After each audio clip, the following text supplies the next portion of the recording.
جو سرکاری ملازمین ہے جس کی تنخواہیں صرف 7 سے 10% بڑھائی گئی، بلکہ ہم تو یہ سن رہے تھے کہ یہ 40-50 تک جو حکومت کے اتحادی ہے وہ ڈیمانڈ کر رہے کہ بڑھائے گی، لیکن 7% بالکل نہ ہونے کے برابر ہے۔ تو اس کو زیادہ کرنا چاہیے۔ 7 سے 10% سے جو تنخواہ دار طبقہ ہے اس کو کوئی فائدہ نہیں ہے، تو اس کو زیادہ بڑھانا چاہیے، کیونکہ اگر ہم ہر ہفتے مہنگائی میں پیٹرولیم مصنوعات اب 5 روپے کم ہو رہی ہے، لیکن جو 200% اضافہ ہوا ہے جس سے مہنگائی میں بھی بہت زیادہ اضافہ ہوا ہے، اسی کو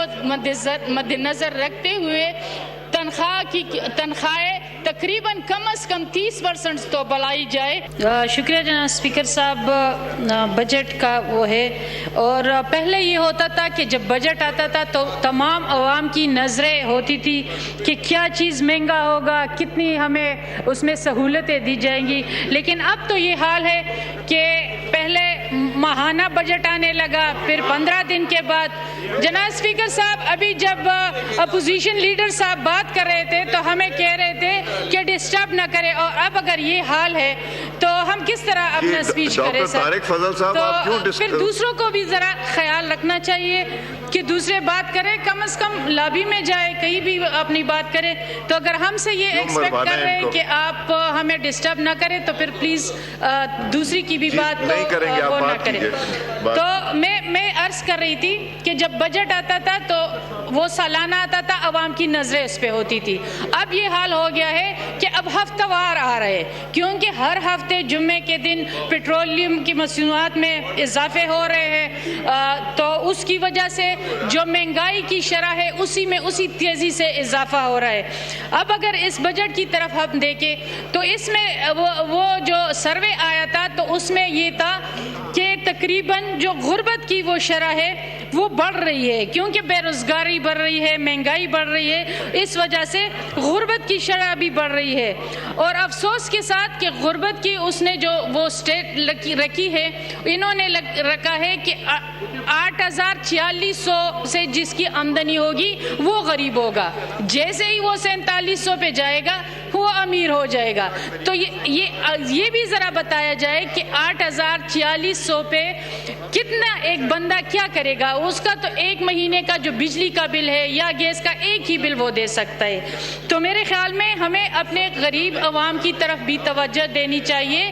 ہم اس بجٹ کے ہم یہ سوچ کے آئے تھے کہ تنخواہ دار طبقے کو ریلیف ملے گا، کیونکہ اگر آپ دیکھیں 7 سے 10% اگر ہم تنخواہ دار کے طبقے میں اضافہ کریں تو یہ کچھ بھی نہیں ہے، کیونکہ مہنگائی میں اگر 2% اضافہ ہوا ہے اور ادھر سے ہم تنخواہ میں صرف 7 سے 10% اضافہ کر رہے ہیں، تو میرے خیال میں یہ عوام کے ساتھ بہت زیادہ زیادتی ہے۔ اور ایک خاتون کی حیثیت سے میں بھی یہ بھی پوچھوں گی فائنانس سے کہ یہ کتنا جینڈر بیس ہے، کتنا خواتین کا خیال رکھا گیا؟ صرف اگر ہم یہ کویسچن پوچھتے ہیں، اور یہ اب آپ کے جو انٹرنیشنل کمٹمنٹ ہے اس میں بھی آپ سے پوچھا جاتا ہے کہ آپ جو بجٹ پیش کرتے ہو وہ کتنا جینڈر بیس ہوتا ہے، تو اگر ہم اس قسم کی کویسچن کرتے ہیں تو ہمیں صرف یہ کیا کہا جاتا ہے کہ ہم بسپ دے رہے ہیں، بسپ کو اتنا فنڈ دے رہے۔ اگر دیکھیں 838 ارب روپے اس وقت بھی بسپ کو دیا گیا ہے، جس کے میں بالکل خلاف ہوں کہ بسپ کے ذریعے ہم لوگوں کو صرف بھکاری بنا رہے ہیں، ہم صرف بھکاری بننے کی سکیمیں لا رہے ہیں۔ اس کے لیے ہمیں کوئی پازیٹیو سکیم لانی چاہیے، کوئی روزگار کی سکیم لانی چاہیے، کوئی ٹریننگز ہونی چاہیے تاکہ یہ خواتین اپنے پاؤں پہ خود کھڑی ہوں۔ جس طرح اس میں کچھ چیزیں اس بجٹ میں بہتر بھی ہے، جس طرح یہ سکیمز ہے کہ خواتین کو ہم قرضے دیں گے، یا جو ایک بہت بڑی چیز ہے کہ ہم صرف اس کی جو ہیلتھ کے وہ ہے اس پہ ٹیکس کاٹا گیا ہے، اس کی بجائے اگر بس کے ذریعے بھی ہم ان کے ٹریننگ پروگرام، ان کو اپنے پاؤں پہ کھڑے کرنے کے پروگرام شروع کرتے تو میرے خیال میں یہ بہتر ہوتا۔ دوسرا صوبائی بجٹ پہ اب صوبوں سے بھی کچھ بجٹ لیا گیا ہے، جبکہ پتہ ہے کہ خیبر پختونخوا میں جو لائن آرڈر کی سچویشن ہے، جو وہاں پہ مہنگائی کی سچویشن ہے، تو میرے خیال میں ہمیں صوبوں کو زیادہ فنڈز دینے کی ضرورت ہے، بجائے اس کے میں تو یہ کہوں گی کہ ایک تو ہمارا کے پی کب سے بجٹ بھی لیا گیا اور دوسرے وزیر اعظم صاحب نے ظلم بھی کیا کہ پاؤں پہ پاؤں رکھ کے اس کے ساتھ تصویر بھی بنا لی. تو یہ تو اور زیادتی ہمارے ساتھ صوبے کے ساتھ ہوئی. لیکن یہ ہے کہ ہمارے صوبے کے جو ضم اضلاع ہے اس میں اگر یہاں پہ ہم بات کرتے ہیں تو صرف 98% بجٹ رکھا گیا ہے, جبکہ 10 سال ان کے ساتھ وعدہ کیا گیا تھا کہ 10 سال تک ہم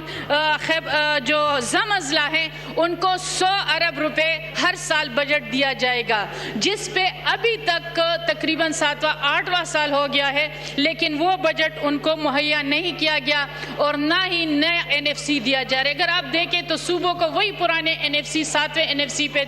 لیے جا رہے ہیں, تو نیا NFC بھی لانا چاہیے. اور یہ صوبے کے لیے خیبر پختونخوا کے لیے اس لیے ضروری ہے کہ ضم اضلاع کو بھی اس کا حصہ ملیں گا. اگر ہم دیکھ لیں تو ضم اضلاع کا تقریباً 4.5% NFC بنتا ہے. پھر بھی ہم نے یہاں پہ جب اس کی انضمام ہو رہی تھی تو یہ کہا گیا تھا کہ ہم 3% دیں گے, لیکن افسوس کے ساتھ کہنا پڑتا ہے کہ ابھی تک وہ 3% بھی ہم نے ان کو پرووائڈ نہیں کیا گیا. تو میرے خیال میں اس پہ کے لیے بہت زیادہ ضروری ہے. دوسری چیز جو ہمارا ملک ہے وہ ایک زرعی ملک ہے, ہمیں اپنی زراعت پہ توجہ دینے کی ضرورت ہے. جو یہاں پہ اگر ہم دیکھتے ہیں تو جو عام استعمال کی چیزیں ہیں اور زراعت میں جو کھادیں ہیں یا جراثیم کش ادویات ہے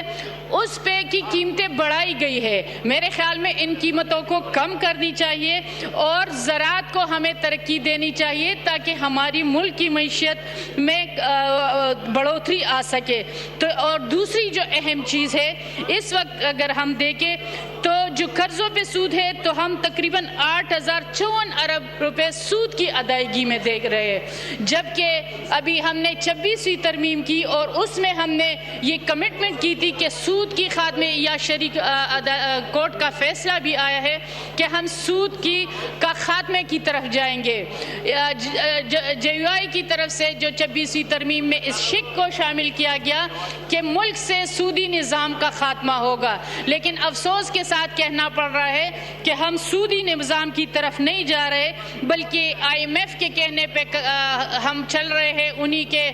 کہنے پہ ہم نے یہ بجٹ بھی بنایا ہے اور اسی انداز سے ہم اس بجٹ کو لے رہے ہیں اور سودی نظام کی خاتمے کی بجائے ہم اور بھی سودی قرضوں میں پستے جا رہے. تو میرے خیال میں ہمیں ضرورت ہے کہ یہ سودی نظام سے ہم نکلیں اور ملک کو اپنے پاؤں پہ کھڑا کرے, کیونکہ اگر جس طرح اس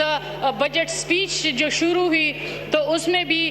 ہمارے جو فائنانس منسٹر تھے انہوں نے بیان المرصوص سے شروع کیا اور اس وقت قوم آپ کی لاکھ غلطیاں ہوں لیکن بیان المرصوص میں کامیابی پہ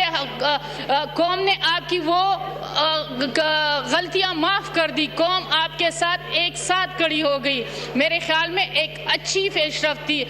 فیلڈ مارشل کی یا ہماری وزیر اعظم کی ٹیم جو اس خطے میں امن کے لیے جو اس وقت کردار ادا کر رہے ہیں, تو پاکستان بہت اچھی پوزیشن پہ آیا ہے. اس لیے عوام بھی چاہتی ہے کہ ان فیصلوں کی وجہ سے یا جو کامیابیوں کی وجہ سے جو ہمیں بیان مار کے حق میں ملی یا جو ابھی ہم اس خطے میں ایران امریکہ کے لیے جو ہم کر رہے ہیں تو ان کا ہمیں عوام کو بھی یہ فوائد ملنے چاہیے, یہ چیزیں عوام تک بھی جانی چاہیے کیونکہ عوام اس وقت ایک اچھی پوزیشن میں ہے. میں اس چیز کو اپریشیٹ کروں گی کہ پاکستان ایک بہتر طرف جا رہا ہے اور جو یہ ایران معاہدے کی وجہ سے اور امریکہ حق کی وجہ سے پاکستان کی دنیا میں ایک پوزیشن بنی ہے, اس کو استعمال کرتے ہوئے اس پوزیشن کو ہمیں کشمیر کے مسئلے کے حل کے لیے بھی استعمال کرنا چاہیے, فلسطین کے مسئلے کے حل کے لیے بھی کرنا چاہیے, کیونکہ پاکستان اس وقت ایک بہتر پوزیشن میں ہے اور اسی چیز کو اپنے جو اثر و رسوخ ہے اس کو استعمال کرتے ہوئے اپنی معیشت کو بہتر کرنے کے لیے بھی استعمال کرنا چاہیے اور اس کے فوائد عام آدمی تک ملنا چاہیے. عام عام آدمی اس وقت ٹھیک ہے حکومت کی ان اقدامات کے ساتھ کھڑا ہے, JUIB جو امن کا کے لیے اقدامات ہیں ہم بھی آپ کو سپورٹ کر رہے ہیں اور اپریشیٹ بھی کرتے ہیں, لیکن اس کے فائدے عوام تک ملے. عوام جو اس وقت مہنگائی کے شکار ہے, جو غربت کے شکار ہے, اور جو سب سے بڑی ہے جس گرمی کے موسم میں لوڈ شیڈنگ کا ہے, گیس ان کو نہیں ہے, جو بنیادی ضروریات ہے وہ عام آدمی کو مہیا نہیں ہے. تو میرے خیال میں گورنمنٹ کو ان چیزوں کی طرف توجہ دینی چاہیے اور ان کے لیے جو عوام کو سہولیات ہے ان کو دینا چاہیے. جو سب سے اہم چیز ہے وہ جو سرکاری طبقہ ہے, جو سرکاری ملازمین ہے, جس کی تنخواہیں صرف 7 سے 10% بڑھائی گئی, بلکہ ہم تو یہ سن رہے تھے کہ یہ 40-50 تک جو حکومت کے اتحادی ہے وہ دعویٰ وہ ڈیمانڈ کر رہے کہ بڑھائے گی, لیکن 7% بالکل نہ ہونے کے برابر ہے. تو اس کو زیادہ کرنا چاہیے. 7 سے 10% سے جو تنخواہ دار طبقہ ہے اس کو کوئی فائدہ نہیں ہے, تو اس کو زیادہ بڑھانا چاہیے. کیونکہ اگر ہم ہر ہفتے مہنگائی میں پیٹرولیم مصنوعات اب 5 روپے کم ہو رہی ہے, لیکن جو 200% اضافہ ہوا ہے جس سے مہنگائی میں بھی بہت زیادہ اضافہ ہوا ہے, اسی کو مد نظر رکھتے ہوئے تنخواہیں تقریباً کم از کم 30% تو بڑھائی جائے, اور جو جو کم سے کم تنخواہ ہے اس کو تقریباً 50,000 سے 60,000 تک ہونی چاہیے. اس سے کم پہ کیونکہ ممکن ہی نہیں ہے کہ ہم اس پہ کریں. اور جو غربت کے خاتمے کے لیے ٹھوس اقدامات ہیں وہ بھی حکومت کو کرنی چاہیے, تو یہ ایک بہتر ہوگا. اس میں جو انہوں نے کہا ہے کہ سگریٹ پہ کے لیے پہ ٹیکس عائد کیا ہے, ایک اچھی چیز ہے, کیونکہ اس وقت خاص کر جو تعلیمی اداروں میں جو یہ سگریٹ ہے یا جو دوسرے نشے ہے اس کی بڑی اس میں وہ ہو رہی ہے, بڑھ رہی ہے. تو اس کے لیے یہ اچھا ہے کہ سگریٹ کے ٹیکس پہ کو بڑھایا گیا ہے. گرکی صاحبہ نے فرمایا, جس طرح میں نے عرض کیا کہ کتنا جینڈر وائز ہے, ہم تو جینڈر کے لیے بات کرتے ہیں, لیکن افسوس کے ساتھ کہ اس حال میں موجود جو MNS خواتین ہے خاص کر, اس کو جو ڈیولپمنٹ فنڈ ہے اس سے محروم رکھا جا رہا ہے. کیونکہ یہاں پہ تو فنڈ رکھا گیا ہے, لیکن جب ہم بات کرتے ہیں تو وہ کہتے ہیں کیا ہم MNS کے فنڈ کاٹ دیں, تو کیا یہ خواتین جو ہے یہ MNS نہیں ہے. تو میرے خیال میں جو اس حال میں موجود اس ایوان میں موجود جتنے بھی خواتین MNS ہے اس کو بھی ڈیولپمنٹ فنڈ ملنے چاہیے, یا اگر آپ یہ فیصلہ کریں جس طرح سپریم کورٹ کا فیصلہ ہے کہ کسی کو ڈیولپمنٹ فنڈ نہیں ملے گا تو نہ دے, کسی کو بھی نہ دے, پھر ہم بھی آپ کے ساتھ ایگری ہے. لیکن اگر اس حال میں آپ جینڈر بیس پہ نہیں چل سکتے, یہاں پہ آپ برابری نہیں کر سکتے, خواتین MNS کے ساتھ آپ برابری کے ساتھ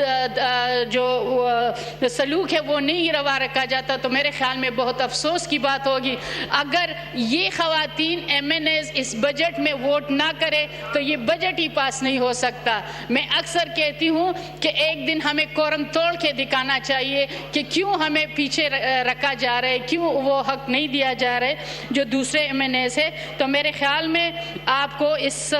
وزیر اعظم صاحب سے ہماری درخواست ہوگی کہ اس طرف توجہ دے.